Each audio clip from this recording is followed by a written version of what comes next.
Olá, tudo bem? Como você está? Como tem passado? Como está essa nova organização, né? As coisas estão começando a voltar para a nossa rotina, mas ainda é preciso tomar cuidado. Infelizmente, não foi todo mundo que foi vacinado e que está imunizado, por isso a gente precisa manter aqueles cuidados básicos, né? A utilização da máscara ainda é necessária e essencial. Usar a máscara do jeito correto, cobrindo o nariz e a boca, né? Não adianta ficar deixando o nariz de fora, porque não resolve.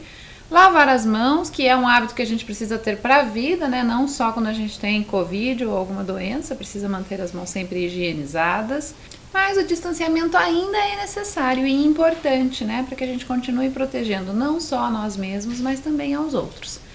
Vamos torcer que logo a vacinação chegue para todo mundo, toda a população esteja imunizada e aí então a gente possa voltar à tranquilidade, ficar de novo naquela nossa rotina bem gostosa. As aulas estão voltando devagar, a vida está retomando, são pequenas medidas que a gente precisa adotar para que isso acabe logo. Não é difícil, né? A gente consegue. Eu sei que a gente fica com vontade de ficar próximo dos amigos, de conversar, de matar as saudades, mas vamos fazer isso mantendo os cuidados. Eu sou a professora Ana Carol e nós estamos juntos para mais uma aula hoje. Hoje a gente vai falar de um tema bem legal, tema que tem sido discutido ultimamente bastante, a gente tem conversado sobre ele, tem estado aí nas mídias, nas redes sociais, são temas que normalmente a gente ouve discussões acerca, né?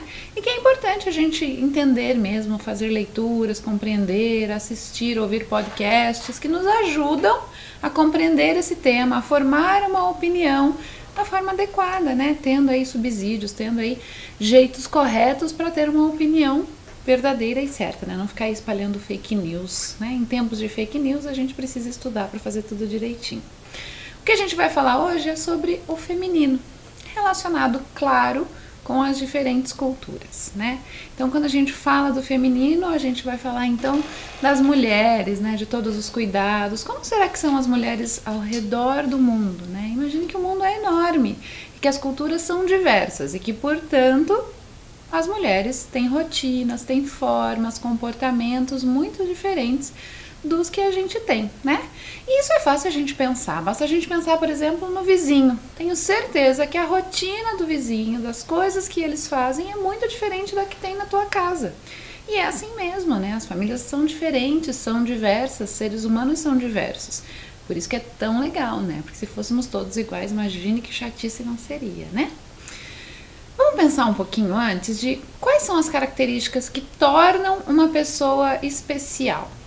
O que você acha aí? Pensa um pouco sobre quais são essas características, o que tornam ela especial. Vamos pensar um pouquinho? Olha lá, eu trouxe algumas coisas para te ajudar. Olha comigo lá. As características de uma pessoa dependem de muitos fatores, então isso é importante a gente partir disso, que são muitas coisas que influenciam as nossas características, basta que a gente pense em nós mesmos, né?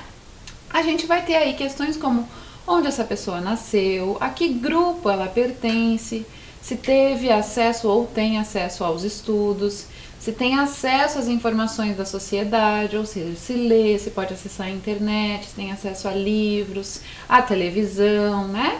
A quais regras está exposta, então quais são o grupo de regras que essa pessoa esteve e está exposta. E qual é o grau de liberdade que tem. Você pode estar pensando, o grau de liberdade, professora, como assim as pessoas não são livres em todo o mundo? Em alguns lugares, não tanto, né? Em especial quando a gente fala das mulheres. Então, por isso, hoje a gente vai conversar um pouco sobre isso. E o que eu quero que você tenha aí, já de começo, é que você ouça com atenção e tente não fazer julgamentos antes de conhecer um pouco mais. A gente vai ver algumas culturas que são tanto polêmicas, que a gente tem inclusive escutado aí na mídia e que a gente precisa compreender, precisa pensar em todo esse contexto para então aí ter um julgamento. E na verdade não é nem um julgamento, né? É só entender e compreender e ter uma opinião acerca, claro, mas com cuidado, né, para não sair apontando o dedo, assim como a gente não gosta, né, que apontem o dedo para nós, a gente precisa tomar esse cuidado. Então é importante você ter aí esse olhar cuidadoso e escutar com muito cuidado, e quando ficar com curiosidade, navega na internet, procura, dá uma pesquisada, que você vai encontrar muitas informações sempre. Combinado? Vamos então conhecer e vamos aí aprender um pouco de como vivem as mulheres ao redor do mundo.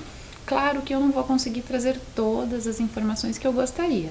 Como a gente já falou, as culturas são muito diversas. Por isso eu escolhi algumas, aquelas que talvez gerem mais curiosidade e que tenham mais informações para serem trazidas. Mas, claro que fica sempre aí da sua curiosidade, da sua vontade de aprender mais, de ir em busca de novas, se você lembrar de alguma que porventura eu não vou falar aqui hoje.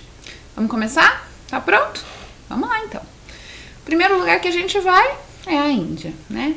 Lugar que me causa uma curiosidade, eu tenho uma vontade imensa de conhecer. Espero que um dia eu consiga fazer essa viagem aí, porque eu acho que é uma jornada incrível, porque é uma diferença de cultura muito grande para nós, né? Então eu tenho muita vontade de conhecer essa cultura tão diferente da nossa. Deve ser muito interessante, muitas coisas legais para aprender.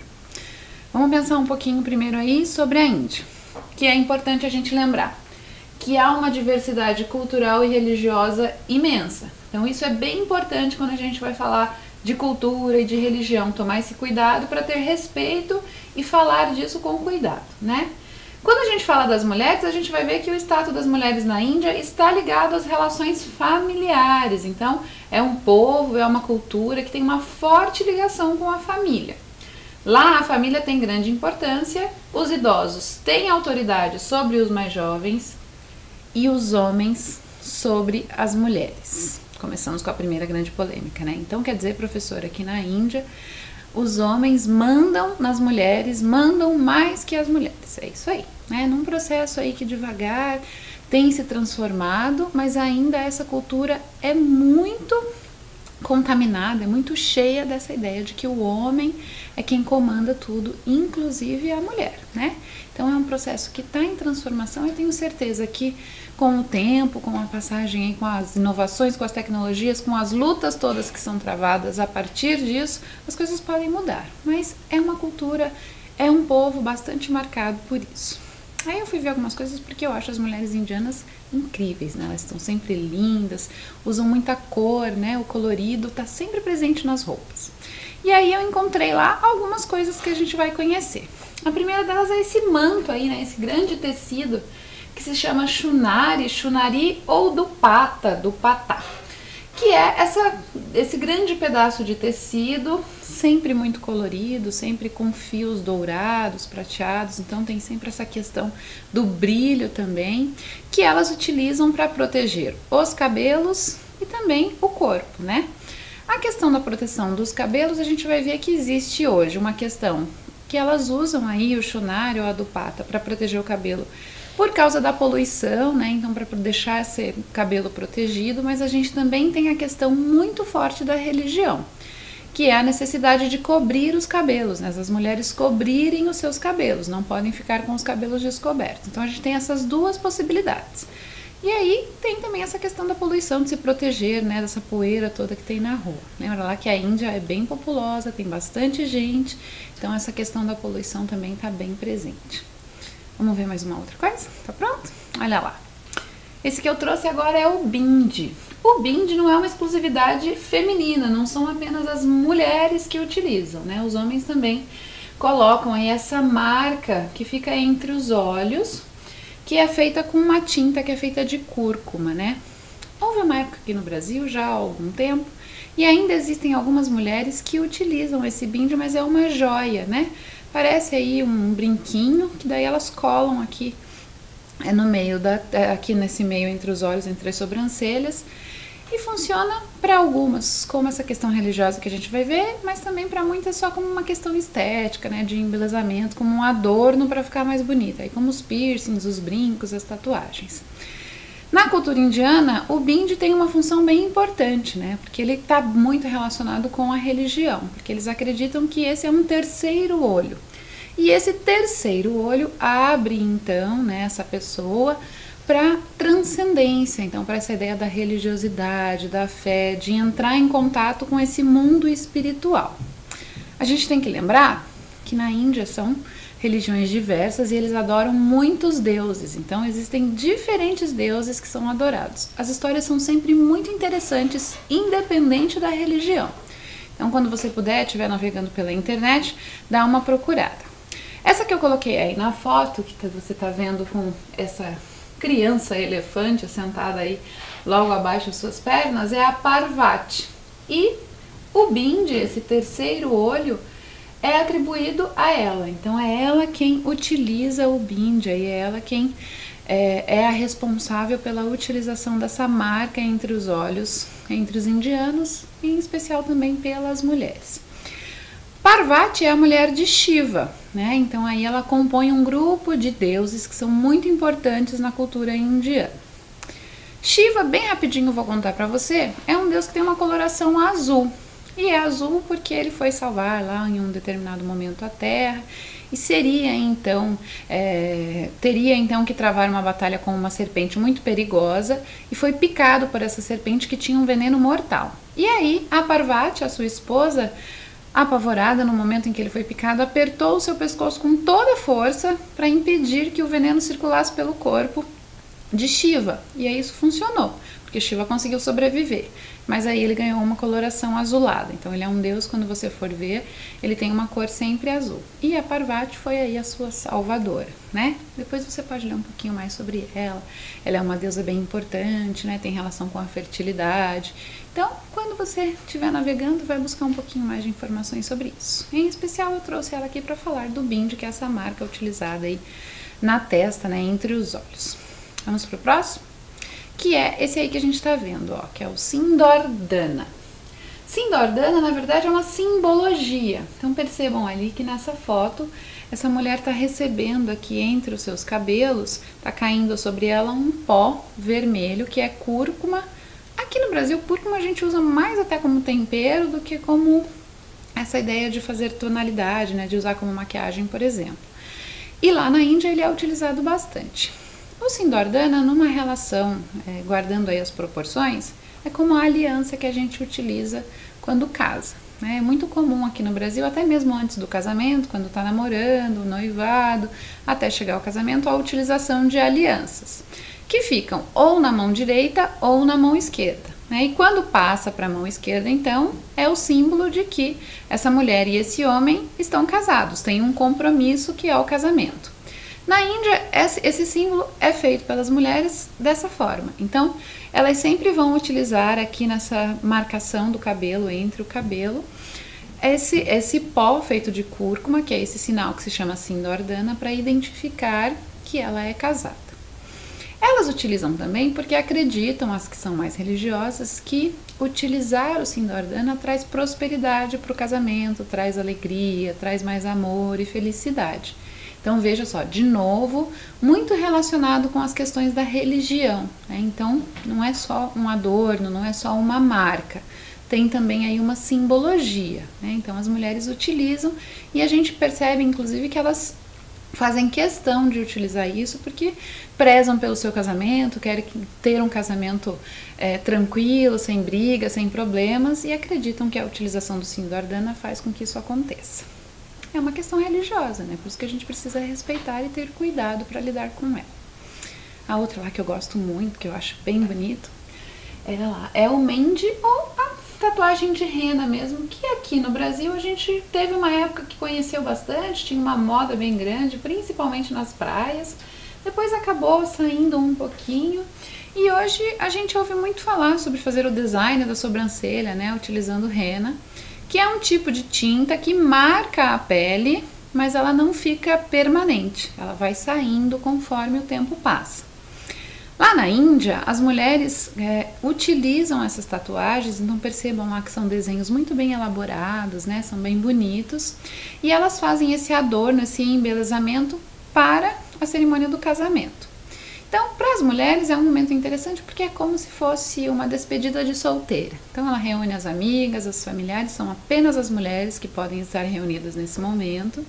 E aí começam a fazer essas tatuagens no corpo da noiva, em especial mãos, braços e pés. E deixam ele todo marcado. Por quê? Porque quando lava a tinta, ela marca e deixa essa marca aí. A rena dura aí mais ou menos uns 10, 15 dias, um pouco mais, um pouco menos.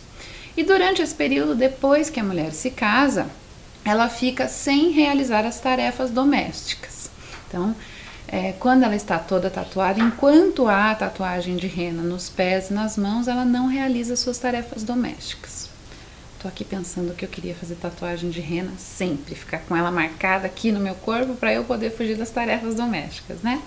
Mas é uma tradição também bastante ligada à religião, né? Então essas tatuagens têm significados e quando estão sendo feitas na noiva, são pensadas em coisas positivas, né? Aquilo que pode fazer e trazer boas energias, bons pensamentos para essa noiva, para esse matrimônio. Então, por isso aí tem toda essa simbologia que para nós aqui não tem, né? Nós, quando vamos nos casar, as mulheres em especial, tem um dia muito especial, né? Tem toda aí, quando é possível fazer, vestir, fazer a maquiagem, arrumar os cabelos, mas diferente do que acontece na Índia, porque tem esse dia aí dedicado à noiva para fazer as tatuagens. O que achou? Já sabia dessas coisas? Já tinha visto? Tinha visto e não sabia o que significavam? Ficou curioso? Legal, né? Vamos mudar um pouquinho agora? Agora a gente vai falar do Oriente Médio, né? Que é esse grupo aí de países. O Oriente Médio que a gente tem ouvido falar ultimamente muito, né? Quando a gente fala do Oriente Médio, a gente lembra aí, em especial, de guerras e conflitos que têm acontecido neste lugar, por diversos motivos, em especial religiosos, né? Então a gente vai ouvir falar dos grupos extremistas e recebem esse nome justamente porque chegam ao extremo, né? Então levam a religião aí a um extremo que pode ser perigoso. Isso que a gente discute para poder compreender e entender. No Oriente Médio, as mulheres têm características bem peculiares e que logo a gente percebe ao olhar na rua, por exemplo, se depara com uma. A primeira delas é o uso aí dessa vestimenta, né? Que se chama abaiá, que é esse vestido longo aí de tecido que cobre da cabeça até os pés. Então essa é a primeira grande característica das mulheres que vivem no Oriente Médio, essa necessidade, essa importância de cobrir o corpo, né? Está relacionado à religião, né? O Oriente Médio, na maioria dos países, a grande maioria é de muçulmanos. E aí, para os muçulmanos, para aqueles que seguem essa religião, as mulheres então precisam utilizar esse tipo de veste, né? Se faz necessário porque lá no livro que eles utilizam como, não seria para nós aqui o mais conhecido como a Bíblia, né? Que é o Alcorão. Então é um livro de vários ensinamentos de um profeta. Diz que as mulheres precisam cobrir os seus corpos, que elas não podem deixá-los à mostra. E aí elas utilizam esses tecidos que são largos.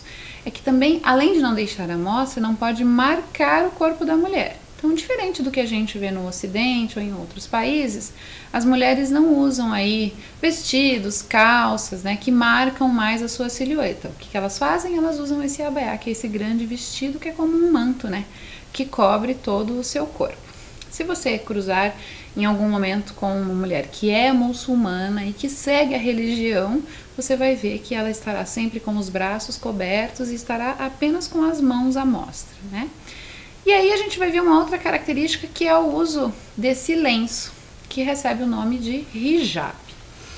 O hijab é um símbolo bem forte, em especial das mulheres no Oriente Médio, né? Porque há aí uma grande discussão, em especial pelas mulheres, claro, do uso do hijab como uma escolha, né? E não como uma obrigação. Porque, como a gente falou, eles seguem a religião muçulmana, né? Então, o que acontece? Eles, então, precisam seguir esses ensinamentos. Toda religião é assim, né? Existem alguns preceitos, algumas questões que são seguidas, e quem acredita e quem segue aquela religião, então, adota aqueles princípios e aquelas regras. Acontece que as mulheres querem a opção de fazer, por exemplo, o uso do hijab como ela achar mais adequado, né? Então ela tem que escolher fazer isso porque ela acredita na religião, porque ela está pronta para se doar àquela religião e que, portanto, vai seguir aí esses preceitos. Olha lá as diferenças que existem do uso desse lenço para cobrir os cabelos, o pescoço, né? E em algumas vezes o rosto dessas mulheres. Então vejam lá que existem várias formas que permitem que, por exemplo, boca e nariz fiquem à mostra, né? E aí elas escondem o cabelo e o pescoço. E aí os dois últimos ali que a gente vai ver, que chama niqab e a burca, cobrem o corpo inteiro, então não se vê nem as mãos dessas mulheres, né? E aí há toda uma discussão sobre isso, né? Sobre o quão isso é incômodo quando sai à rua, porque daí se ela for comer, por exemplo, fora de casa e estiver usando ali o lenço cobrindo a sua boca e o seu nariz, ela precisa só levantar aquele lenço, ela não pode tirá-lo para se alimentar, né? Então essas questões parecem opressoras, né? Porque se não for uma opção dessa mulher, se ela não tiver feito essa escolha por vontade própria, passa então a ser uma imposição. E aí viola direitos, né? Então por isso existe uma luta grande aí para que o uso do hijab, do lenço pelas mulheres seja uma opção. Você conhece a Malala, né? Já deve ter ouvido falar sobre ela. Ela é aí uma ativista bem conhecida no mundo, recebeu o prêmio Nobel, e ela está sempre cobrindo os cabelos com o lenço, né? Então sempre que você vira a Malala dando entrevistas na televisão, ela vai estar utilizando o lenço, o hijab. Mas por uma escolha que é dela, porque ela fez essa opção, porque ela acredita nisso. Então ela usa o hijab por vontade própria e não por uma imposição, né? Então perceber essas diferenças é bem importante. Eu recomendo que você depois vai estudar um pouco mais, vai ler sobre o que tem acontecido no Oriente Médio e como essas questões religiosas impactam, em especial na vida das mulheres, né? Porque daí elas passam então a ficar sob a responsabilidade dos homens. Por exemplo, não podem sair às ruas sozinhas, tem que ter a presença de um homem. Ou seja, a liberdade de ir e vir, que nos é garantida, fica cerceada, né? Ela não pode sair a qualquer momento, elas são proibidas de estudar. Então existe aí um movimento bem intenso, uma luta importante para que os direitos dessas mulheres sejam garantidos, né? E é importante que a gente conheça isso, né? Compreenda que nós, aqui no Brasil, temos problemas relacionados ao feminino, ao fato de sermos mulheres, que são diferentes, mas que a gente precisa ter empatia também com outras mulheres de outras culturas que também estão numa luta aí bem intensa, né? Vou te mostrar lá mais uma foto para você dar uma olhada de como elas são, de como os tecidos são bem coloridos também, muito próximo do que a gente viu ali das indianas, né? As vestes coloridas também costumam ter brilho, aí fios dourados, né? Então, essa questão da vaidade sempre presente, mas respeitando esse preceito da religião. Olha lá mais uma curiosidade que tem. Há um vagão, então, no transporte público, nesse caso aí, no trem, no metrô, há um vagão que é destinado apenas para as mulheres. Por quê? Porque elas não podem estar na presença de homens que não são de sua família, que não são marido ou que não são familiares. Então, quando vão utilizar o transporte público, elas utilizam então esse vagão que é destinado apenas às mulheres. Tem uma questão também de proteger-se, né, de estarem ali juntas, mas uma questão bem relacionada à religião. Muita coisa para a gente pensar sobre o Oriente Médio, né? Por isso que é importante conhecer e ir pesquisar para compreender melhor tudo. Vamos mudar um pouco? Vamos lá para a Coreia do Sul, que a gente ouve falar muito, fica curioso para saber, sempre ouve falar sobre a culinária, sobre os gostos peculiares, mas o que será que tem lá dessas mulheres, né? Como é essa questão da rotina dessas mulheres? E aí eu fui dar uma pesquisada e encontrei essa primeira coisa aqui, muito curiosa. Olha lá, é o face kini. É no mínimo diferente, né, pra gente dizer. As mulheres adoram ir à praia, gostam muito de frequentar esse espaço que é a praia. Acontece que tem um problema, porque elas não querem de jeito nenhum queimar a pele quando estão no sol. E a gente sabe que mesmo utilizando o protetor solar, mesmo colocando um chapéu, a gente acaba queimando a pele quando vai à praia. É uma premissa para nós, né? Vou à praia, vou tomar sol, vou ficar bronzeado. E elas não querem isso. E aí, então, surgiu o uso deste maiô, que se chama face kini, porque ele é o corpo inteiro, então ele protege o rosto inteiro. Em alguns fica aí um pedacinho à mostra, mas o cuidado de proteger do sol. Inclusive, com as novas tecnologias, eu fui pesquisar e vi que os tecidos também garantem a proteção solar, lá, como se fosse um protetor solar desses que a gente usa líquidos. Protegem dos raios UVB, UVA, que são prejudiciais. E aí, elas utilizam. Então, ir à praia é, no mínimo, curioso para nós, né? Ver essas mulheres todas cobertas desse jeito. E aí eu descobri, claro, que se elas têm todo esse cuidado com a pele, de manter a pele cuidada, sem tomar sol, que é um dos agentes de envelhecimento e tudo mais, elas têm uma rotina de cuidados com a pele bem intensa, né? Que é o que a gente chama de skincare. Eu vi lá que elas têm 10 passos, que são uma rotina diária que elas fazem para poder cuidar da pele. Então imagine que todos os dias aí elas gastam pelo menos 1 hora do seu dia tendo esse autocuidado com a pele do rosto, né? Utilizando aí diferentes cosméticos para poder cuidar da pele. Os cosméticos que elas utilizam são muito conhecidos, né? Ainda muito difícil de chegar aqui para nós. Existem alguns importadores que já trazem algumas coisas, mas tudo que tem lá ainda a gente não tem acesso, porque todo mundo quer ter uma pele bonita, né, saudável, vistosa, e já que elas fazem isso também, a gente também gostaria de fazer.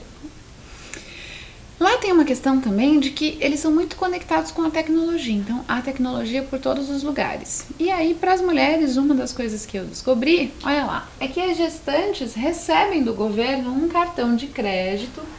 O valor que eu consegui pesquisar ali gira em torno de 500, 600 reais neste cartão. E aí, ela pode utilizar durante a gravidez da forma como ela achar melhor. Pode ser com ela mesma, pode ser para ir ao médico, pode ser para comprar roupas para o bebê ou as coisas que são necessárias. Enfim, ela usa esse dinheiro como ela achar melhor. Basta apenas ela provar, então, que está grávida. E aí também elas recebem um chaveiro, que é para utilizar no transporte público. E esse chaveiro está conectado com esses transportes.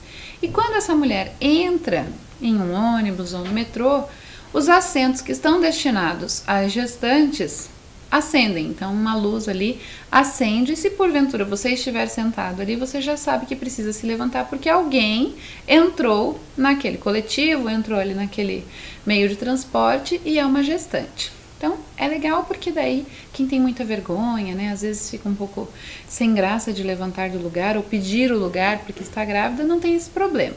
Também você que é usuário já viu que o negócio acendeu lá, já se levanta. Aqui no Brasil a gente tem os assentos reservados, mas não tem toda essa tecnologia, né?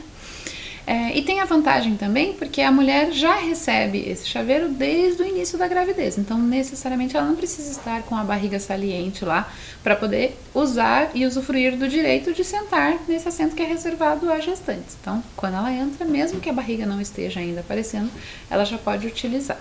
Legal, né? São pequenas coisas que parecem, às vezes, desnecessárias e que são legais, são importantes, né? Ajudam bastante no dia a dia. Vamos mudar? Vamos para mais um que também gera sempre muita curiosidade, que é a China, né?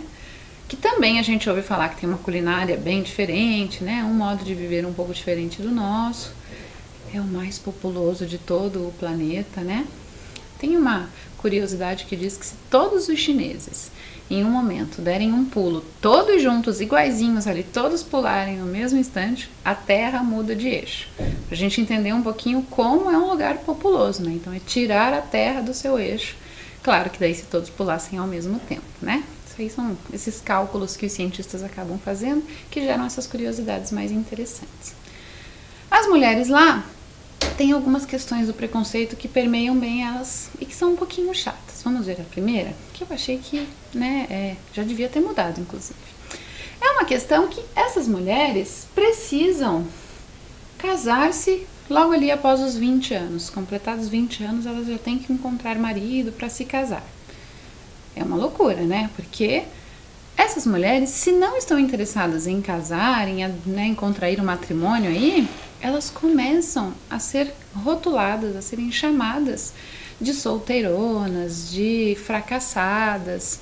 E se aos 27 anos ela não estiver casada, aí ela recebe esse rótulo permanente e fica com esse estigma, essa coisa desnecessária de que só porque ela não casou, ela parece que é inútil para a sociedade.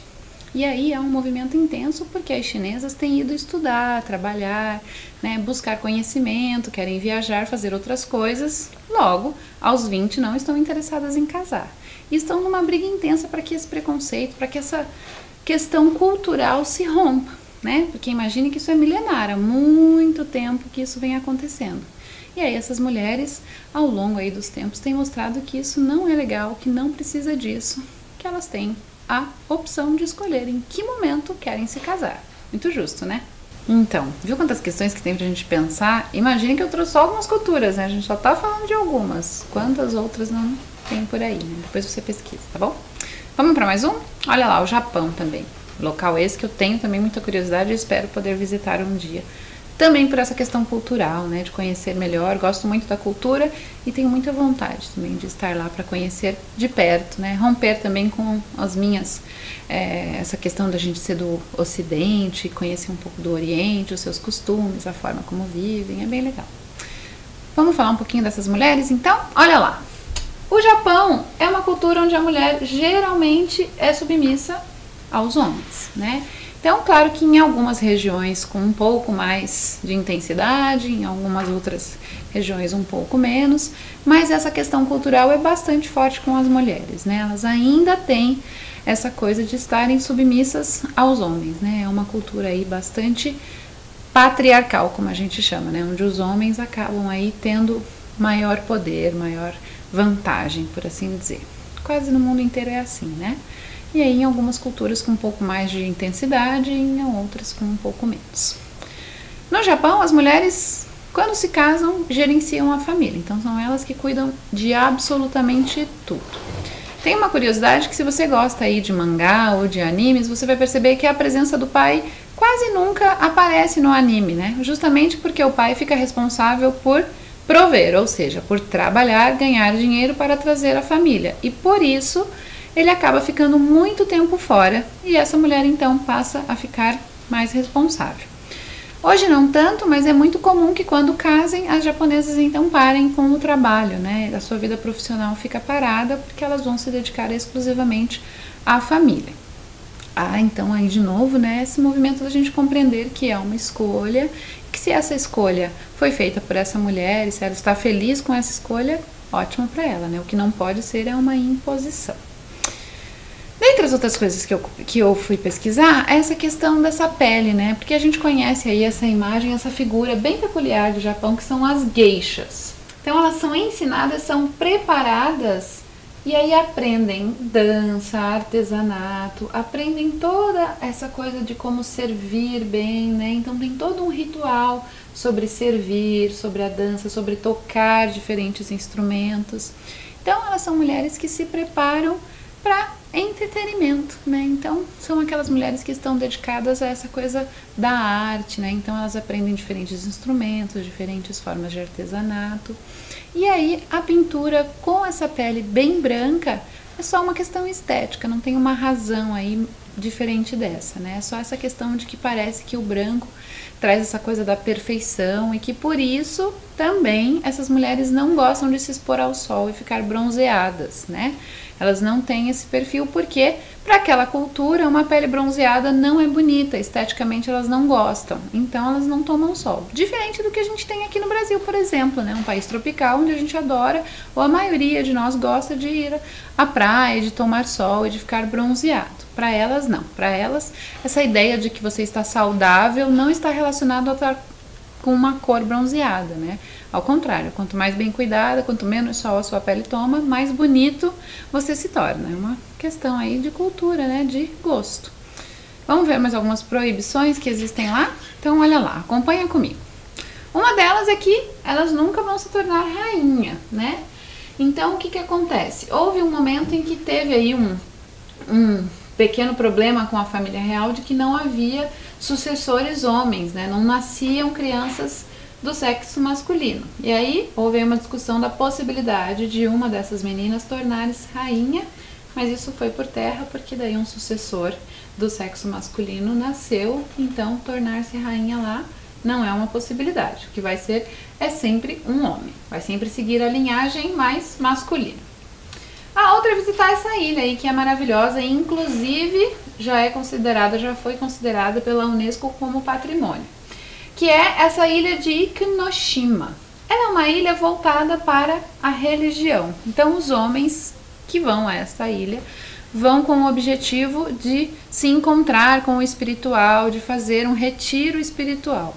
E as mulheres não podem estar lá porque são consideradas uma distração, por isso não entram na ilha. Hoje, como ela se tornou patrimônio da Unesco, as visitas são também limitadas. Então, apenas 200 pessoas podem estar na ilha. Antes não era assim, né? O número de homens não era limitado.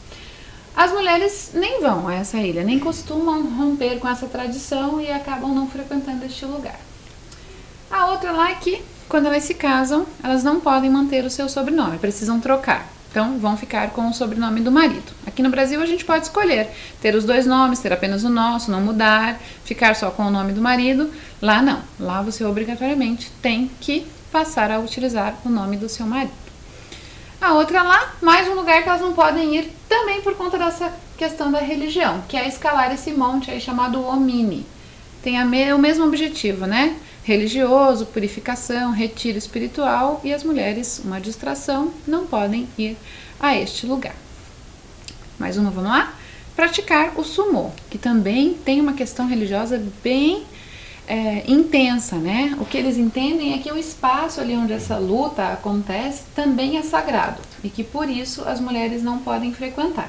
Aliás, elas não podem nem ir assistir ao evento, né? Assistir a essa cerimônia que acontece. Não tem, as mulheres são proibidas de fazer isso. E como é uma questão cultural, no Japão as mulheres já nem têm interesse mesmo por sumô. Há um grupo que tenta, né? E aí tem um outro esporte que foi que existe, que é praticado pelas mulheres, mas não tem nada a ver com o sumô. A outra é que lá elas também não se tornam chefe de sushi, porque tem toda essa questão da religião envolvida também, da questão do alimento ser sagrado, de que tem toda uma crença em torno do sushi e que por isso só pode ser preparado por homens. Então uma mulher não se torna chefe de sushi. Se formos ao Japão, não vamos encontrar uma mulher à frente de um restaurante, por exemplo, servindo sushi. Questões culturais que são há muito tempo praticadas e estão nessas culturas há muito tempo. Que você deve estar aí pensando, que absurdo, o que não pode ser chefe de sushi se ela estudar e fizer tudo certo? Claro que ela pode. Para essa questão, no Japão, culturalmente, isso não acontece. Então são essas questões que a gente tem que trabalhar aí para poder lidar com isso e não ser preconceituoso também, né? Mas olha lá, a África.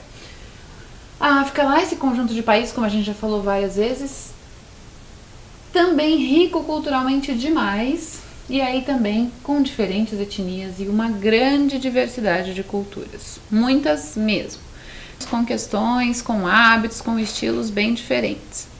Algumas questões que são comuns, que a gente vai ver aqui. A primeira delas é o uso das tranças, que também não é uma exclusividade só das mulheres, os homens também trançam seus cabelos.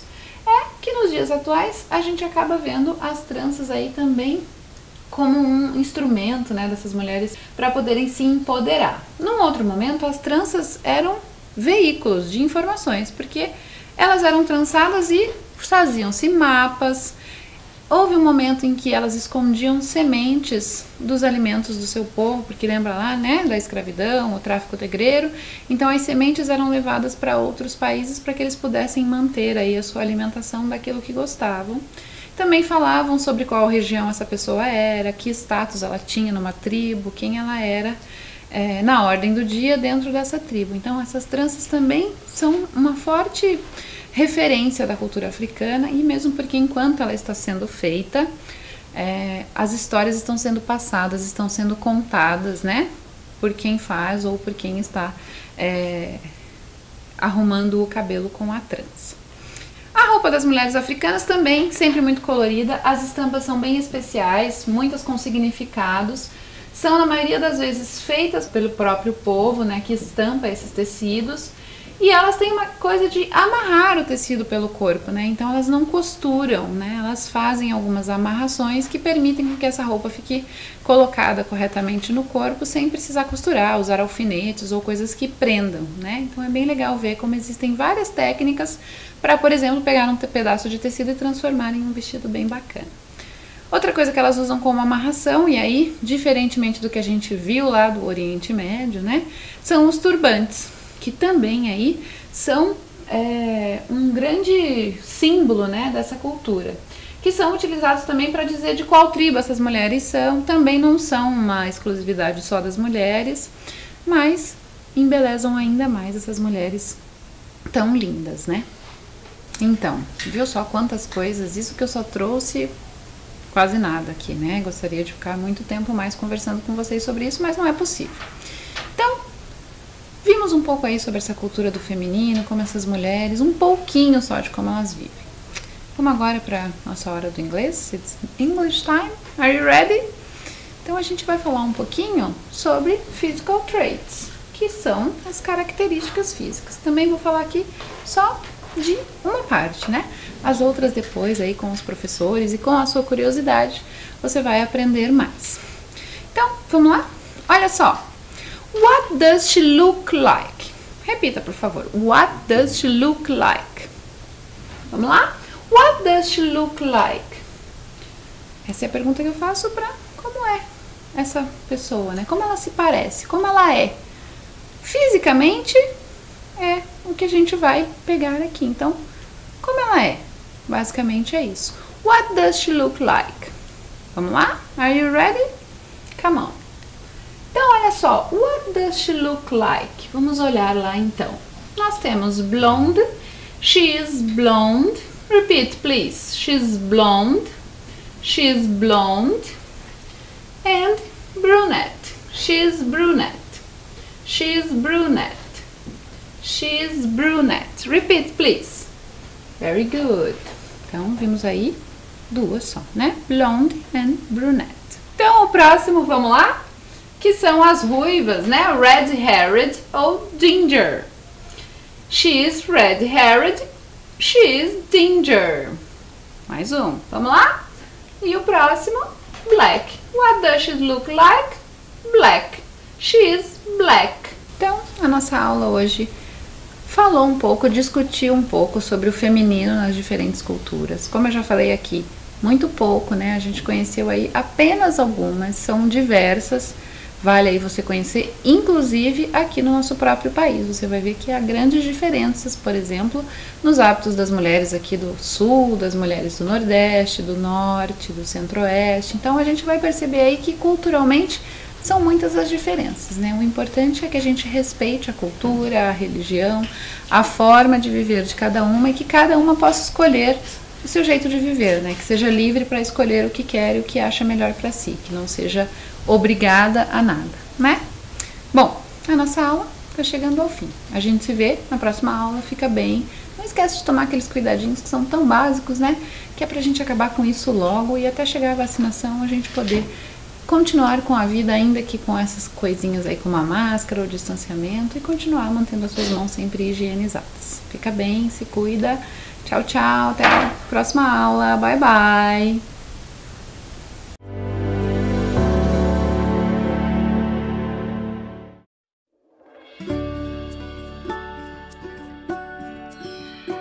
Oi, tudo bem com você? Comigo tá tudo ótimo. Eu sou a Amanda e eu vim aqui te dizer que estou muito feliz em saber que a gente vai se ver de novo. Mas antes, eu preciso te dizer algumas coisinhas, tá? A gente vai ter que manter alguns cuidados super importantes para voltar para a escola com segurança, né? Olha só, antes de sair de casa, é importante que você esteja pronto, com o álcool em gel nas mãos,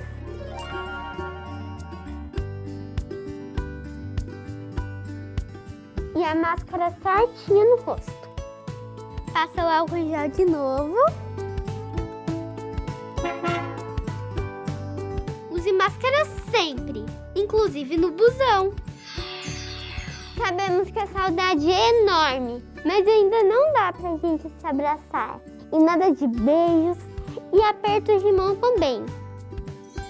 A distância é a melhor forma de mostrar que você tá sempre junto. E ficar 1,5 metro dos seus amigos, tá? Você pode compartilhar amor e muita alegria. Só não pode compartilhar materiais e outros objetos. E não tira essa máscara de jeito nenhum. Nunca, beleza? Nem mesmo para conversar.